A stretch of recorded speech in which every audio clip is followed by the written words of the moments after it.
En esta ocasión tenemos en la revista Digital Comunicación a una mujer muy especial. En el campo de la comunicación ha trabajado en publicidad, ha sido columnista de medios importantes y ha sido la encargada en algunas organizaciones feministas de la actividad de comunicación. Y ha sido también una destacada activista en el campo del feminismo, lo que le da a ella un conocimiento muy especial tanto en el campo de la comunicación como en el campo del feminismo. Me refiero a Gilda Parducci, que en esta ocasión está con nosotros en comunicación. Gilda, muchísimas gracias por acompañarnos en esta entrevista en comunicación. Muchas gracias a ustedes por invitarnos. Gilda, en primer lugar, queremos que usted nos ayude a ilustrarnos sobre la relación que hay entre comunicación y feminismo, comunicación y género, o medios de comunicación y género. ¿Hay alguna relación entre esos dos conceptos, Gilda?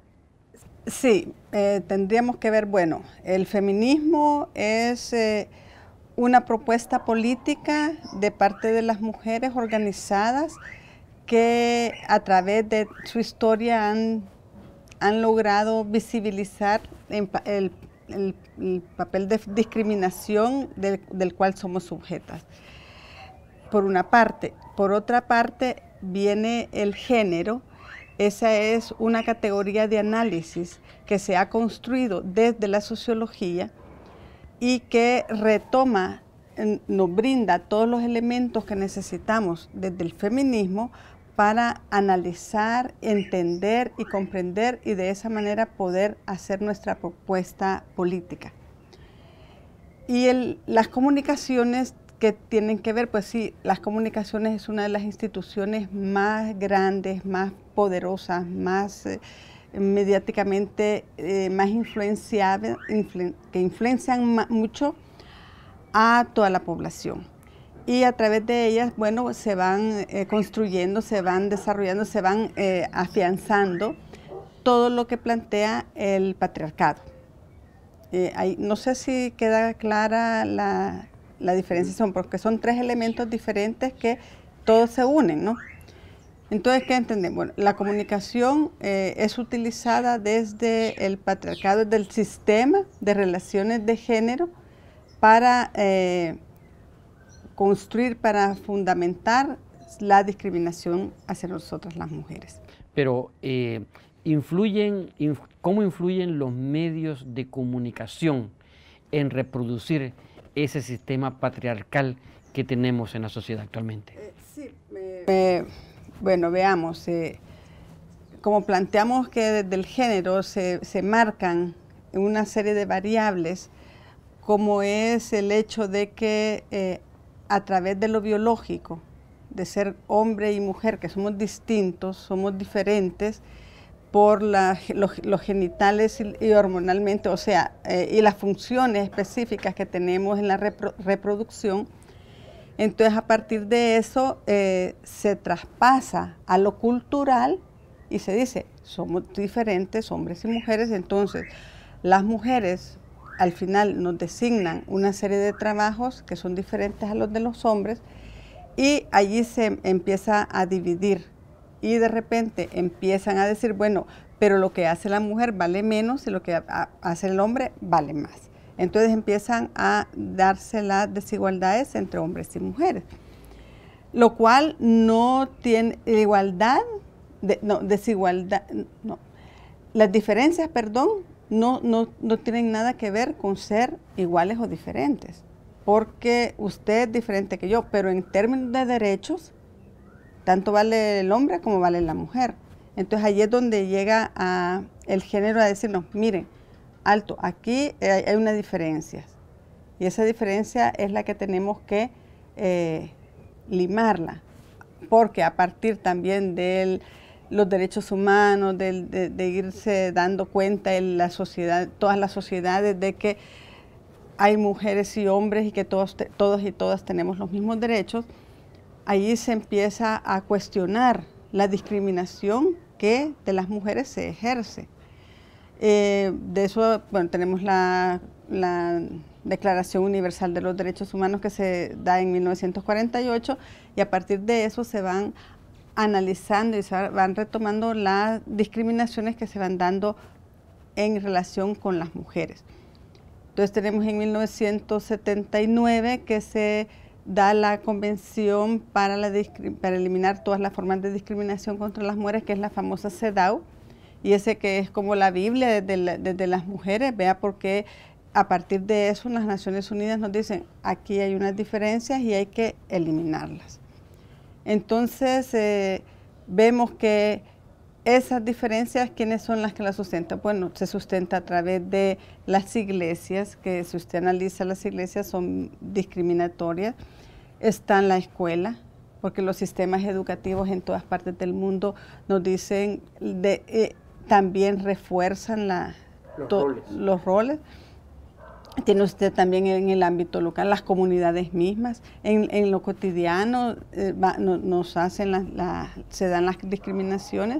Y otra que es muy importante, la comunicación y los medios de comunicación. Entonces, allí es donde sí es necesario retomar todo el análisis de género para ver en las comunicaciones cómo es que reproducen este tipo de discriminaciones.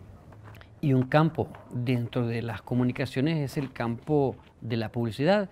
Y usted se desempeñó en un tiempo en el campo publicitario.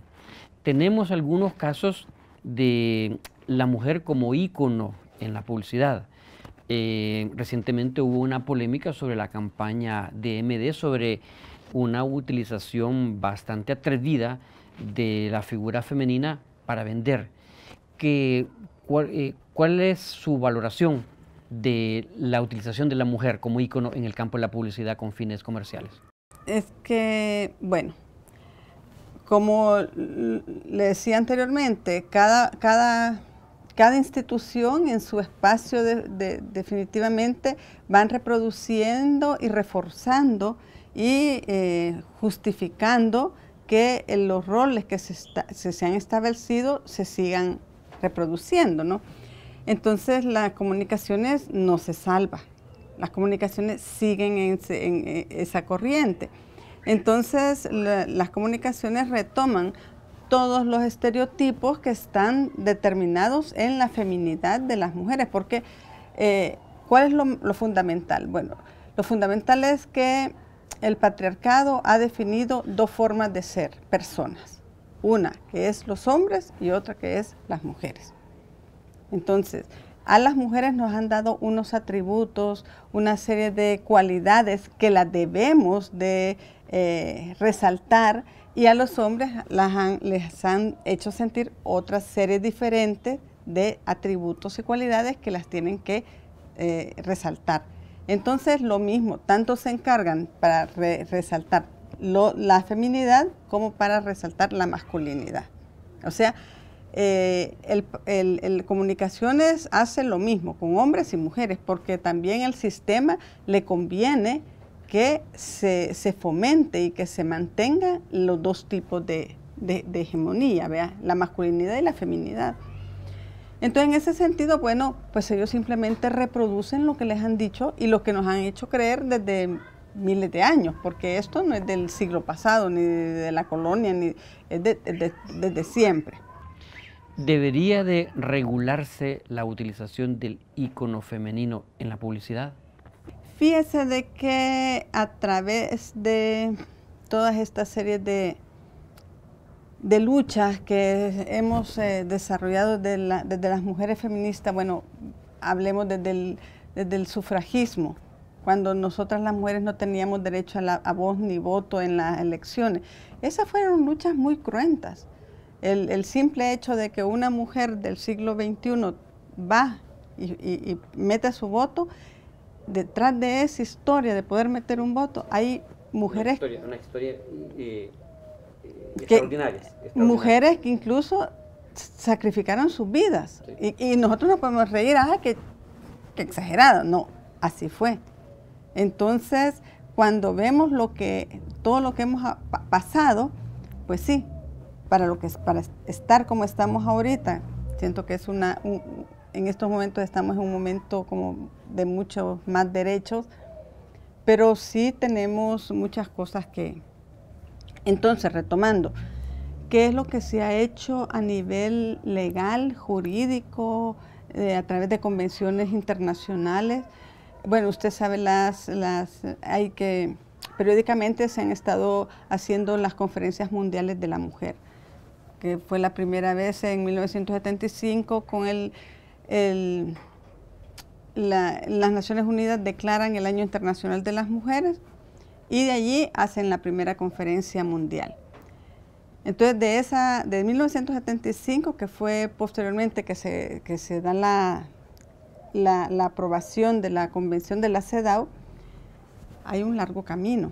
En ese largo camino están para no hacerle largo la historia, llegamos a Beijing, que es la famosa, de lo que nos agarramos todo el mundo para justificar nuestros derechos.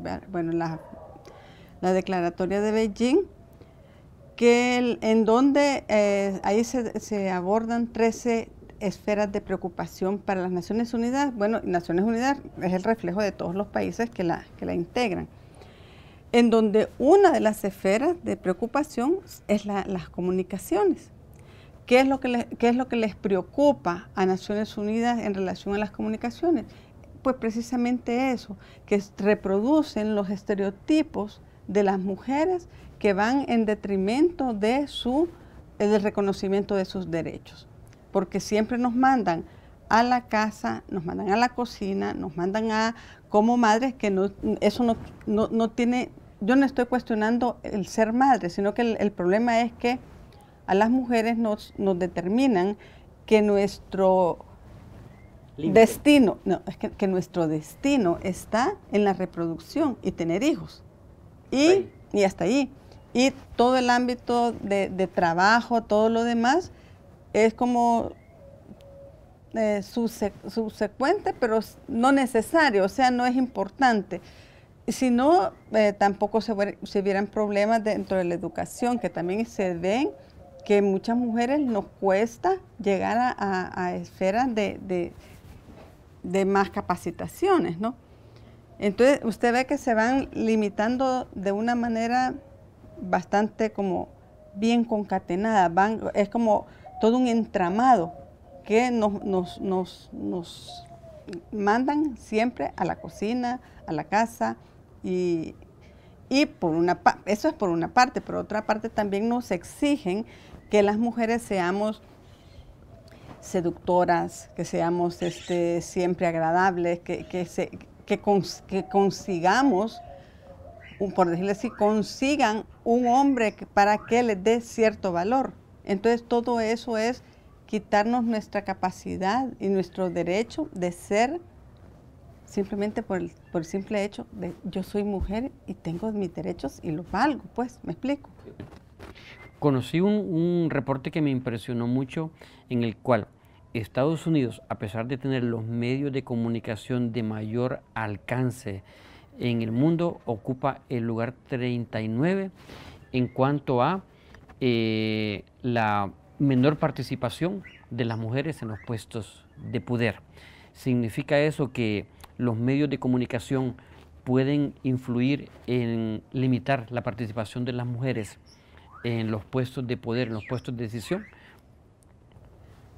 Sí, tienen ese poder, porque depende de qué tipo de publicidad desarrollen, ese va a ser el tipo de conductas que van a construir. Si yo establezco, yo soy dueña de un canal, pero en mi canal digo yo, no, aquí vamos a hablar de los derechos de las mujeres, tanto como de los derechos de los hombres. Y que hay tanto las mujeres como los hombres tienen derecho a accesar a estos puestos. Y vamos a darle a votar, ese va a ser nuestra prioridad. Si yo hago esa campaña, voy a cambiar el imaginario de la población. Entonces vamos a empezar a decir, no, las mujeres también pueden ser. ¿Me explico? Sí. Pero no lo hacen. Correcto, sí. ¿Qué pueden hacer los comunicadores y las comunicadoras en su ámbito de acción para favorecer que se reduzcan los formatos o se reduzca la forma patriarcal en nuestras sociedades? Mire, esa es una pregunta del millón, vea. Yo me atrevería a irme un poco más lejos, porque ya el comunicador, la comunicadora ya es un hombre y una mujer formados, ya están con todo su bagaje de conocimientos desde mucho tiempo atrás. Yo diría que para que las comunicaciones tuvieran otro enfoque, un enfoque de derechos, diría yo que hay que revisar en primer lugar los currículum a nivel de todas las universidades y allí empezar a hablar de los derechos de las mujeres tanto como los derechos de los hombres. Como también se hablan de los derechos de los niños, de los derechos de, me explico, de los derechos de las personas discapacitadas, también las mujeres que son discriminadas, hay que comenzar a hablar de esos derechos. Entonces, en la medida de que desde las universidades se cambie todo el currículo, que se trabaje también desde una educación no sexista, porque cuando hablamos de una educación no sexista, estamos hablando de que es una educación en donde niños y niñas reciben los mismos tratos, las mismas situaciones, y no como actualmente se da, que a las niñas vayan a barrer el aula y los varones váyanse al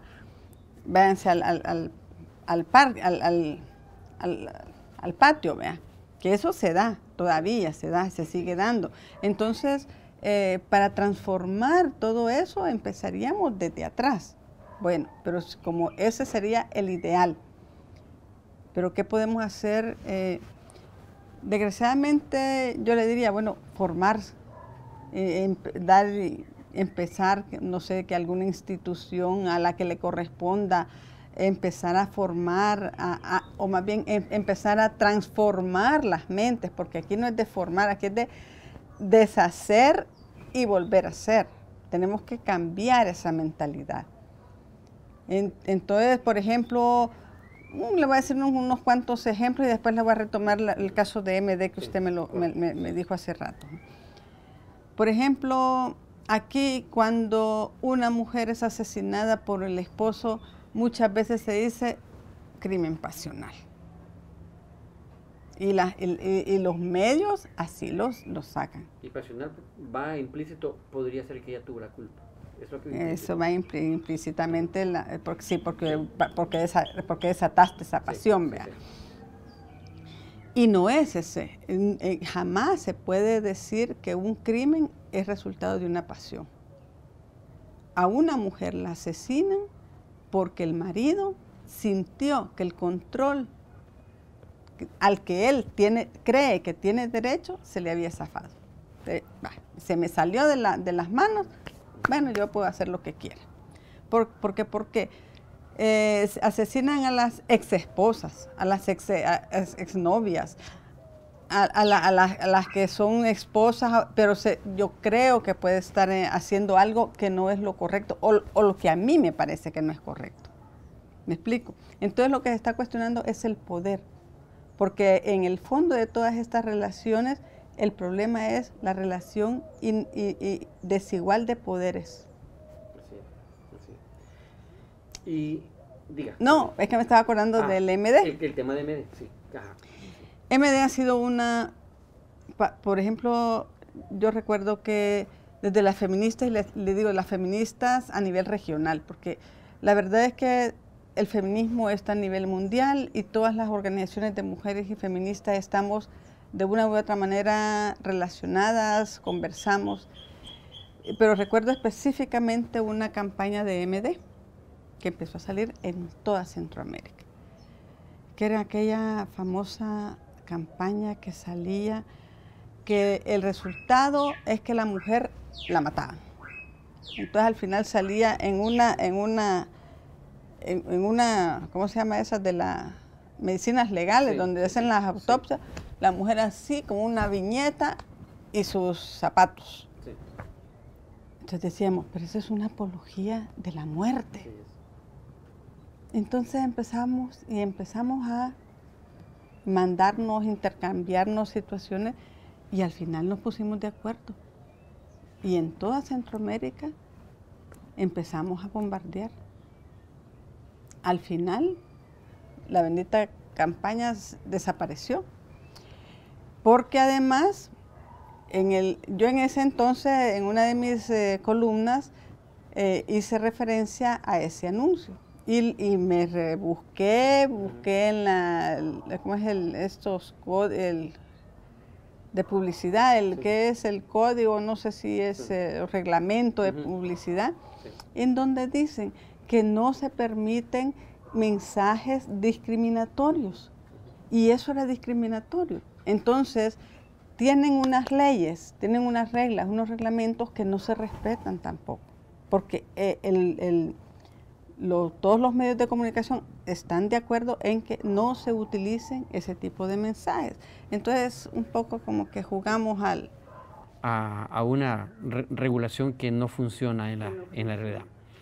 Pero ahora ya está en la Ley Integral Especial para una Vida Libre de Violencia, que recién se creó, está contemplado la violencia simbólica. O sea, en estos momentos, que sepan ya los medios de comunicación y que no se extrañen cuando se les acuse de ejercer la violencia simbólica, porque la violencia simbólica se refiere a que todo aquel que promoviera, impulsara los prototipos de la feminidad que van en contra de nuestra dignidad es condenada. Eso ha sido un logro en la lucha contra la desigualdad de derechos. Sí. Y Hilda, finalmente, usted se desempeñó como encargada de comunicaciones en algunas organizaciones feministas. ¿Cuáles fueron las principales resistencias que usted encontró como comunicadora para difundir el mensaje de igualdad de género? Mire, ahí es que no solo desde las comunicaciones, es desde simplemente ya ser de las Dignas, de las Mélidas, de Ormuza. Ya, yo me recuerdo, por ejemplo, yo empecé en 1994, porque yo regresé de Costa Rica. En ese momento no estaba en agenda puesta nada de violencia contra las mujeres. Entonces, cuando vienen las feministas, casi como que vienen las diabólicas, ¿verdad? Sí. La invasión de Marte. Sí. Y entonces, claro, imagínense aún más las comunicaciones desde un movimiento feminista, que es lo que propugnamos por abolir la feminidad y las masculinidades como se han contemplado, porque la verdad que a estas alturas yo no le veo nada de raro que una niña, por ejemplo, le guste el fútbol y que quiera jugar con una pelota igual que un hombre, o que a un niño le guste cocinar. Pues sí, lo que pasa es que detrás de todo esto está la creencia que como que si la heterosexualidad, que dicho sea de paso, es otro de los elementos más fundamentados a través de los cuales nos mantienen estacionados, nos dicen, si te salís de la heterosexualidad vas a hacer cualquier cosa menos deseable, ¿vea? Sí. Entonces... Va a ser menos mujer. O vas a ser menos hombre. Sí, o menos hombre, sí. Entonces, si le gusta a un niño, le gusta cocinar, porque ¿qué tiene de malo? Si él ve que su mamá cocina y para un niño, ¿quién es el referente en ese momento? Su mamá. Y su mamá para él es la diosa, es la super mujer, quiere parecerse, es lógico que se quiera parecer, entonces, pero no, te dicen, no, eso no lo puedes hacer, te vas a hacer maricón, ni siquiera le dicen ni gay ni homosexual, le dicen más fuerte. Entonces, ¿qué pasa? Y allí empezamos a hacer las diferencias, ¿no? Entonces, yo siempre he sostenido de que cuando nacemos traemos todos y todas las cualidades, tanto las femeninas como las masculinas. Y ahí está. Y las traigo, y si yo me las desarrollo en libertad, de acuerdo a mis deseos y a mis posibilidades, voy a hacer cualquier cosa. No voy a hacer solamente una forma de ser mujer, ni solamente una forma de ser hombre. Voy a poder ser la mujer libre o el hombre libre, porque me han dejado ser a mí. Pero, ¿qué pasa? Nos dicen, empiezo a sacar yo esto. Ay, no, esto qué bonito. No, esto no. Y el otro, ay, esto qué bonito. No, esto no. Entonces empiezan las limitaciones y entonces nos empiezan a construir de una manera tan rígida que perdemos toda nuestra libertad y nuestra espontaneidad. Entonces yo pienso de que lo ideal es dejar que las personas fluyan con su energía como la traen. Gilda, muchísimas gracias por estos conceptos importantes, tanto desde su experiencia como comunicadora, publicista, columnista, como también desde su experiencia muy importante como activista destacada del feminismo, que ha hecho un renombre muy importante en nuestro medio. Muchísimas gracias por esta entrevista, Gilda. Muchas gracias.